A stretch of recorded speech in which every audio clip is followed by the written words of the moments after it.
کبھی غم نہ کرنا کہ دنیا آپ کے ساتھ نہیں ہے، بلکہ خوش ہونا کہ دنیا کا مالک آپ کے ساتھ ہے۔ حضرت علی رضی اللہ تعالیٰ عنہ سے پوچھا گیا کہ انسان برا کب بنتا ہے؟ آپ نے فرمایا کہ جب وہ اپنے آپ کو دوسروں سے اچھا سمجھنے لگتا ہے۔ جو بہت اچھا لگے اسے بہت کم ملا کرو، اور جو انتہا سے زیادہ اچھا لگے اسے صرف دیکھا کرو، اور جو دل میں سما جائے اسے صرف یاد کیا کرو، کیونکہ جو جتنا قریب ہوتا ہے اسے دنیا اتنا ہی دور کر دیتی ہے۔ خوبصورت چہرہ بھی بوڑھا ہو جاتا ہے، پرکشش جسم بھی ایک دن ڈل جاتا ہے، لیکن ایک اچھا انسان ہمیشہ اچھا رہتا ہے۔ زندگی میں آگے بڑھنا چاہتے ہو تو بہرے ہو جاؤ، کیونکہ بعض لوگوں کی باتیں مایوسی میں اضافہ کر دیتی ہیں۔ دنیا میں صرف ایک محبت ایسی ہے جس کو دیکھ کر اللہ تعالیٰ خوش ہوتا ہے، وہ بیوی کی خاوند سے اور خاوند کی بیوی سے محبت ہے۔ حضرت علی رضی اللہ تعالیٰ عنہ کا فرمان ہے کہ اپنے جسم کو ضرورت سے زیادہ مت سنوارو، اسے مٹی میں مل جانا ہے۔ سنوارنا ہے تو اپنی روح کو سنوارو، کیونکہ اس سے اپنے رب کے پاس جانا ہے۔ تکلیف میں ہمیشہ صبر سے کام لیا کرو، کیونکہ سونے کو آگ سے آزمایا جاتا ہے اور مومن کو تکلیف سے۔ یاد رکھنا، غصے کی حالت میں کوئی فیصلہ نہ کرنا اور خوشی کی حالت میں کوئی وعدہ نہ کرنا۔ حضرت علی رضی اللہ تعالیٰ عنہ سے کسی نے پوچھا کہ آپ امیر المومنین ہیں، آپ نیچے کیوں بیٹھے ہیں؟ آپ نے جواب دیا کہ نیچے بیٹھنے والا کبھی نہیں گرتا۔ خواہش بادشاہ کو غلام بنا دیتی ہے، مگر صبر غلاموں کو بادشاہ بنا دیتا ہے۔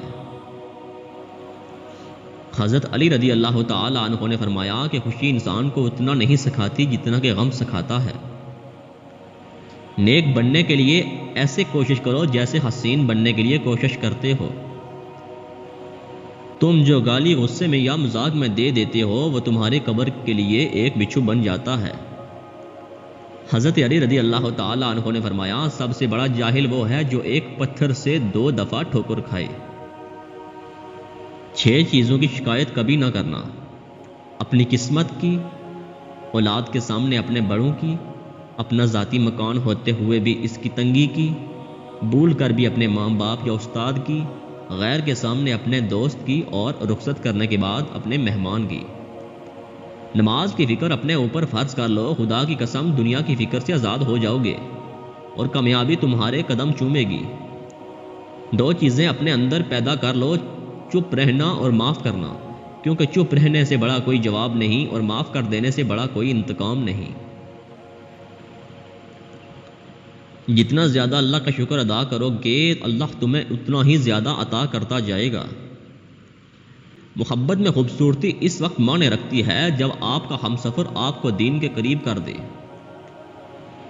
آپ کسی کو بھی 2 چیزوں کے لیے زبردستی مجبور نہیں کر سکتے: ایک محبت اور دوسرا عبادت۔ دونوں دل سے ہوتے ہیں اور دونوں کا رشتہ روح سے جڑا ہوتا ہے۔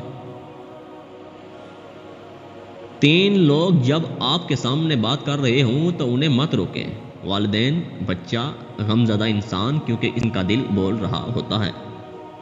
وہ جگہ چھوڑ دو جہاں تمہارے احساس اور تمہارے الفاظ کی قدر نہ ہو۔ اس سوچ کے ساتھ زندگی میں آگے بڑھو کہ اللہ نے یقیناً بہترین ہی سوچا ہوگا۔ لوگوں کے خوف سے حق کی بات کہنے سے نہ ڈرو، کیونکہ نہ تو کوئی موت کو قریب کر سکتا ہے اور نہ ہی کوئی رزق کو دور کر سکتا ہے۔ جو شخص اپنی مفلسی اور فقیری کا اظہار کرتا ہے در حقیقت وہ اپنے آپ کو ذلیل کرتا ہے۔ بہترین ہم سفر کی سب سے بڑی خاصیت یہ ہے کہ وہ آپ سے اختلاف اور ناراضگی کے باوجود بھی آپ کا خیال رکھنا اور فکر کرنا نہیں چھوڑتا۔